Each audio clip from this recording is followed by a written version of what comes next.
going to be our guest speaker, and he's going to start talking about student burnout, which I'm sure we're all familiar with, except for you right now, because you're a freshman, right?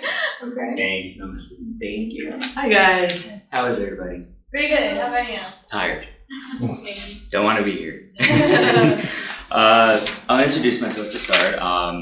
Name's Ryan McClellan. This is my first semester here. I transferred from Miami-Dade, and obviously studying psychology. But before that, I was actually a student life coach. I worked with high school students on various issues, and after a while, about the 5th year into it, I started realizing college students, they were coming to me with some problems that I was going, okay, well, that's not healthy. That's not good. It's just it's maladaptive in that sense.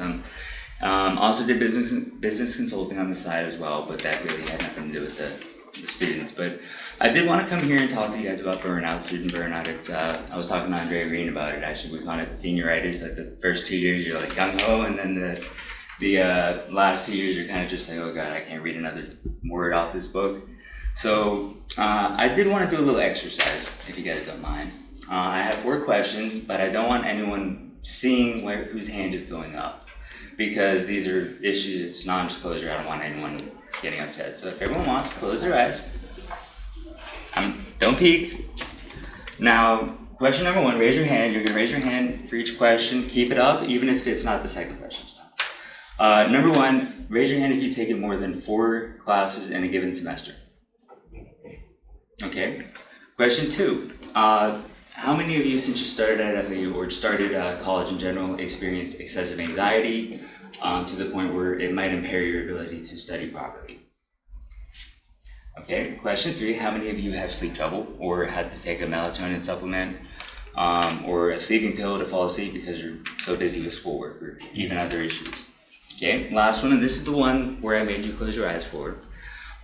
Since you started at FIU, have you engaged in any form of substance abuse? Keep in mind your eyes are all closed so no one knows. I'm even gonna cover my face.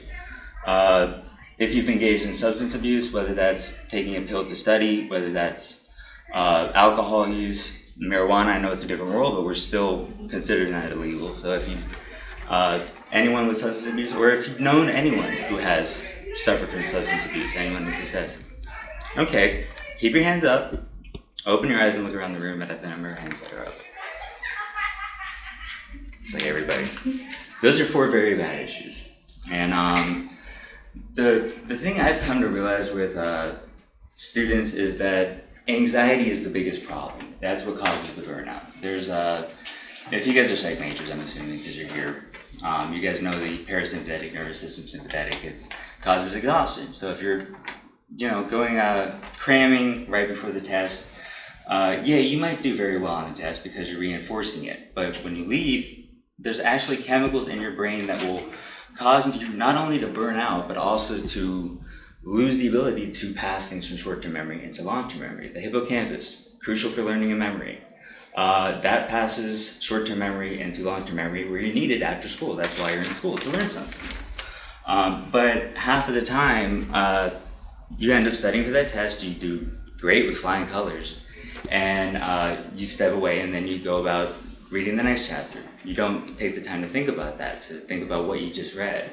I've been known to read a chapter and I'll just go back and read it over and over again just to try to memorize everything. So, I'll get on with the studies. These are some scary statistics, but a 2017 National Institutes of Health study actually found that 68% of students out of 37,000 that they surveyed were suffering from extreme stress to the point where they could not function. They had damaged amygdalas, they had damaged prefrontal cortexes, and even worse, the hippocampus, which is what it maintains learning and memory. That's the fundamental neuroanatomical, whatever the word is, you guys can correct me later, but that's the proper word for, it's the stress one, and it's basically responsible for learning and memory. And if you're gonna, if you want something to pass in the long-term memory, make sure you're relaxed. And the one thing to do when you're trying to maintain reducing burnout, reducing stress,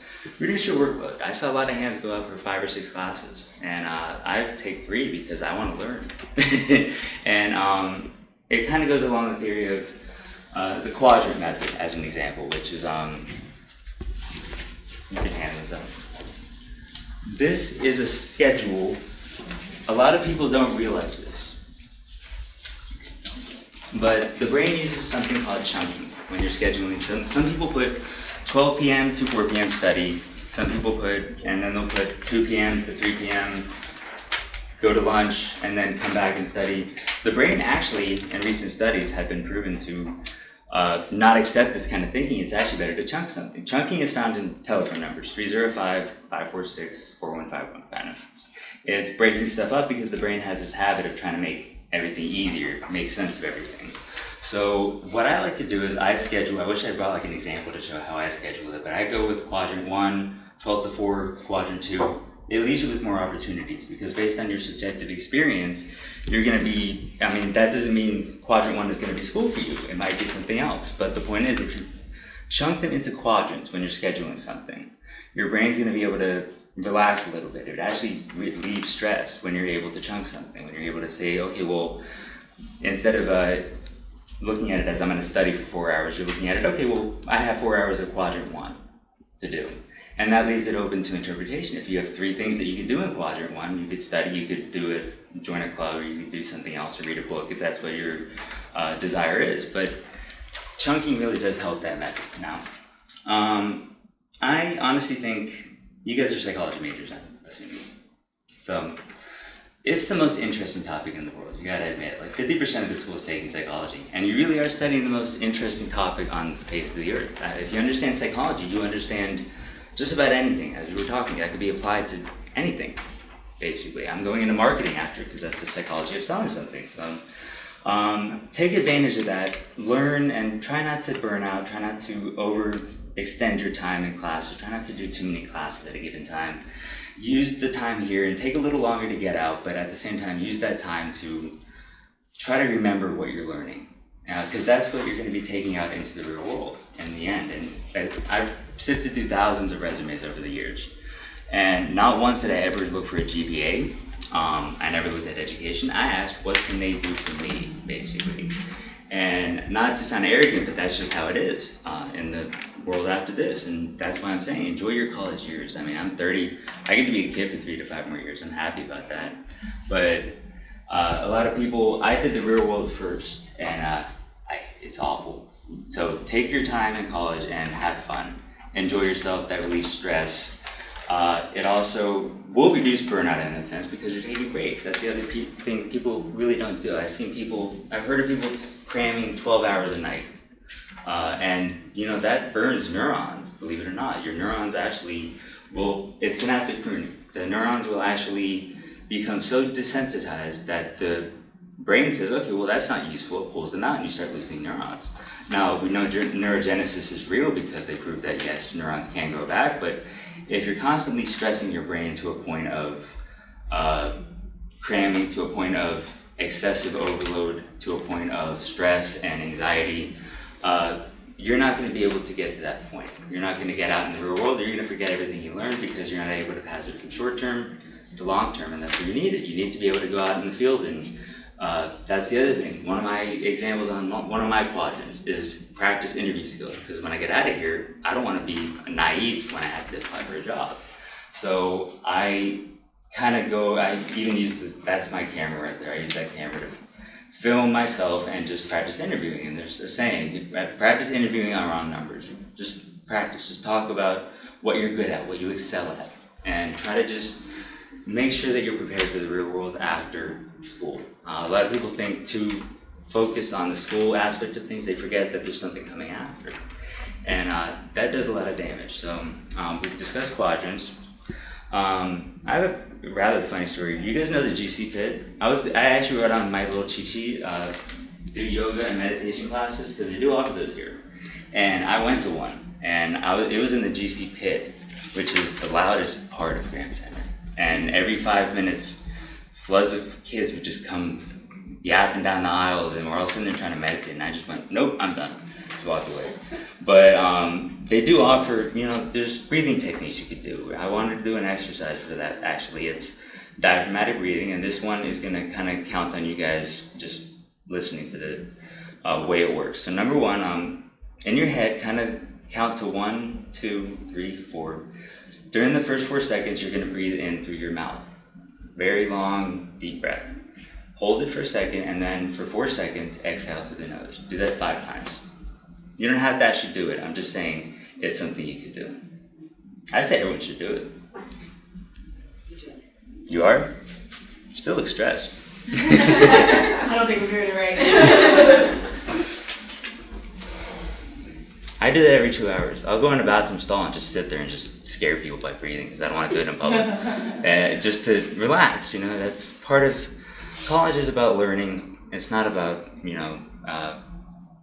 the social pressures and the peer pressures and all that. It's not about cramming. It's not about studying. It's not about doing anything except learning, being active in clubs, being active in school, making sure that you have a resume prepared before you get out into the real world, and maintaining the positive attitude that when you get out of school, you're going to be prepared for the real world. You're going to be prepared for that first job interview. And if you're not, you keep trying. But the point is, if you study so hard and burn those neurons to the point where at the end of your undergraduate or graduate, wherever you end up, if you're at that point of burnout, you're not going to be able to find a job because you're going to be so exhausted. You're not going to be able to think in terms of what does this person want from me. People don't realize when you apply with different kinds of resumes to different kinds of jobs, never the same one. You have to alter it each time. Now, that's kind of a career guidance, and I'm glad we did the breathing exercise. I didn't see anyone doing it, but I'm happy everyone was pretending. It was fun. That's really it, guys. Just enjoy your time here. Enjoy your time here. It's a good school. It's a great school. I love being involved in the clubs. And the best thing you can do is just try not to worry too much about school. If you get a B or a C, it's okay. Just pass. Because in the end, when you get into the real world, they don't care what GPA you have. I've been there. So thank you guys for your time.